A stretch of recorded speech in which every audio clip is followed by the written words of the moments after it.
I found these little tunnels back here. It's probably no more than 3.5 feet by 2.5 feet. I'm gonna try and shimmy my way through to see if there's anything at the end. Either left or right.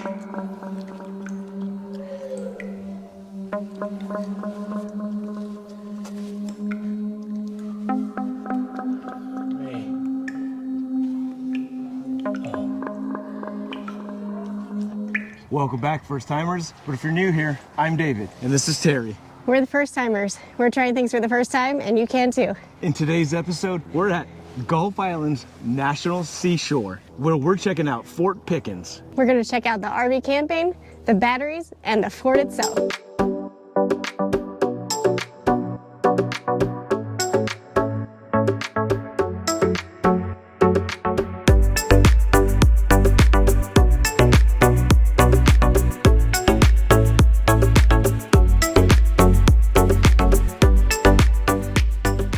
Two different loops here. There's loop A, which is a little bit of a smaller loop, and then there's loop B, C, D, and E, which is a little bit larger.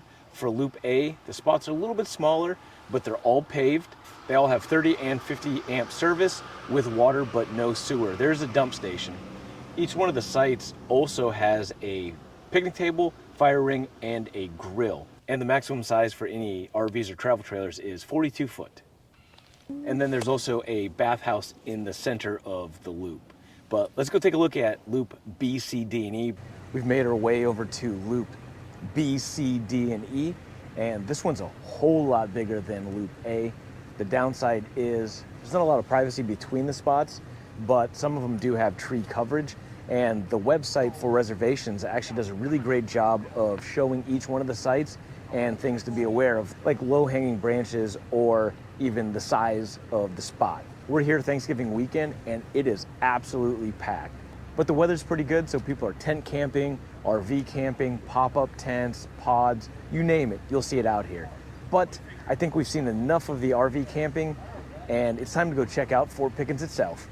We're on top of the highest point in all the area. We're at Battery Worth, which is one of the premier batteries at this fine establishment. From this vantage point, you can see not just the Gulf, but you can see the bay behind us, and you have a perfect vantage point of the entire area. The pits on either side of the battery are gun pits, and they house 12 8-inch mortars that they could lob 7 to 9 miles away.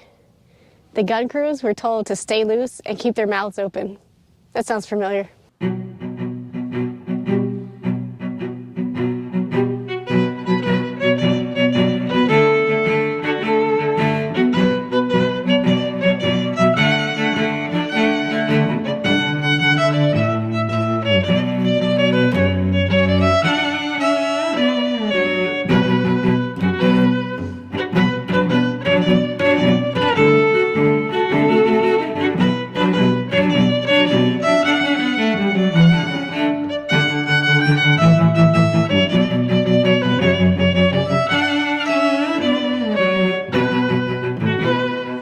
This is the Florida National Scenic Trail. It's over 1,400 miles. It starts in Big Cypress National Preserve and ends here in Gulf Island National Seashore.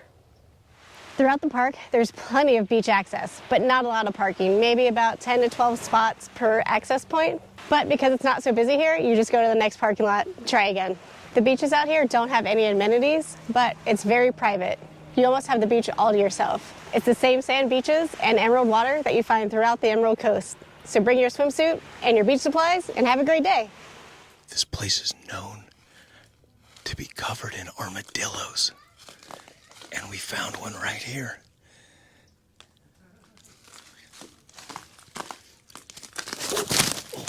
Oh, don't do that.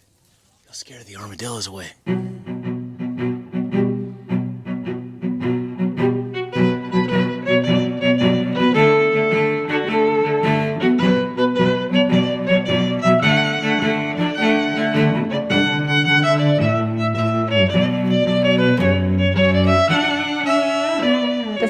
Missing part right here is Bastion D. It exploded during a fire and it shot debris almost 2 miles away, killing someone at Fort Barrancas. Thankfully, that was the only casualty that day.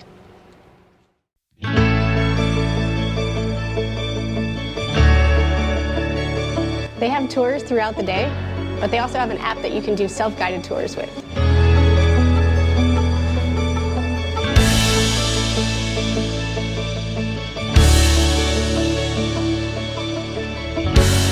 So this fort is just one of 4 forts that made up the Pensacola Harbor defense back in the 1800s. Fort Pickens is on the east side of the pass, where Fort McRee is on the west side of the pass, protecting that whole area from any invasions coming from the water. Fort Barrancas is just north of both the forts on the mainland, and right behind that, north of that fort, is the advanced redoubt. But that's just north of Fort Barrancas. That was created to protect Fort Barrancas from any land attacks coming from the north down to the south. Fort Pickens is made out of bricks that they use to form arches to create a strong structure. When you're walking around, you can also see stalactites that are starting to form on the ceiling. The bricks that they used to build Fort Pickens were all created here locally in Pensacola and then barged over from the mainland. You'll see a stark difference between the materials used for Fort Pickens versus the more modern Pensacola battery, where they used steel reinforced concrete to keep up with the technological advances of weaponry later in the 1800s.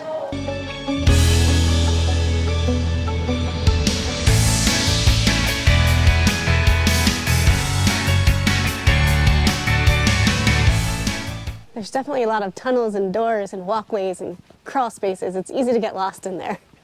They house prisoners here at Fort Pickens. The most famous one was Chief Geronimo, who was one of the Apaches exiled here. I would definitely recommend doing one of their tours because there's so much to see here. We're just scratching the surface. The architecture here and the backdrop is so beautiful. I can see why people come here for their engagement photos, weddings, elopements. This is really, really nice. And it provides an amazingly beautiful and historic backdrop for any of your fancy pictures. As Terry mentioned, the brick was used to form arches, which create a very sturdy structure. But it's not just arches, they're actually double arches. They're the ones that you see above, but then there's another set of arches below, creating an extremely sturdy structure. Let's go check out these big guns.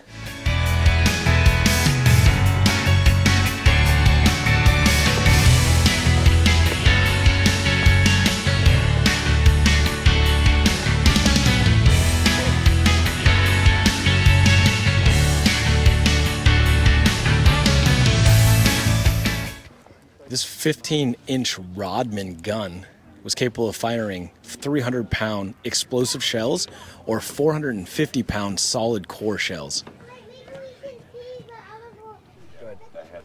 On the other side of the pass is the former site of Fort McRee. Then you have the Pensacola Lighthouse. If you haven't seen that video, we'll link it right here. And then you have Fort Barrancas. Behind me is the parade field where they would do marching, drills, and did most of their outdoor living.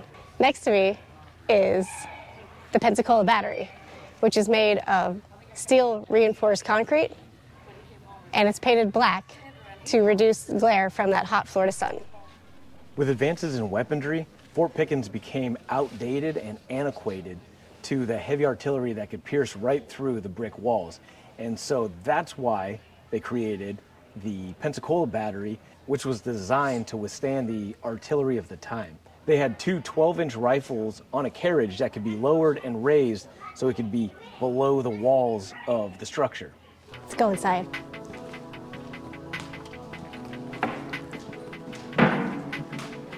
Ew, drippy.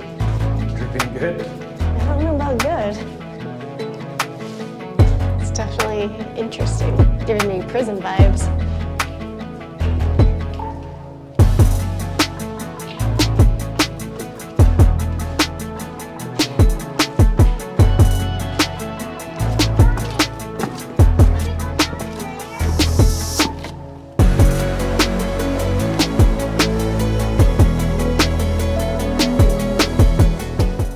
There's so much to do here at Gulf Island National Seashore and at Fort Pickens.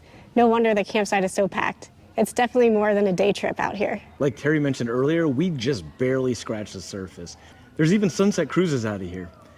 We would highly recommend you come out here if you can get a spot. And if you can't get a spot, just come out for a day trip. It's really close to Pensacola and it's right next to Pensacola Beach. You will definitely not be disappointed by coming out here. You definitely won't be bored either. There's so much to do. And a lot to learn. If you like this video, go ahead and comment below and let us know of other historic sites that you want us to check out or that you've seen yourself and you think we should look at too. Thanks again for following along in this episode, and join us next time when we try something else new for the first time. Don't forget to like, comment, and subscribe. First timers. High five. We're going deep in the bowels of the fort. Oh. Dead end. Maybe not that deep.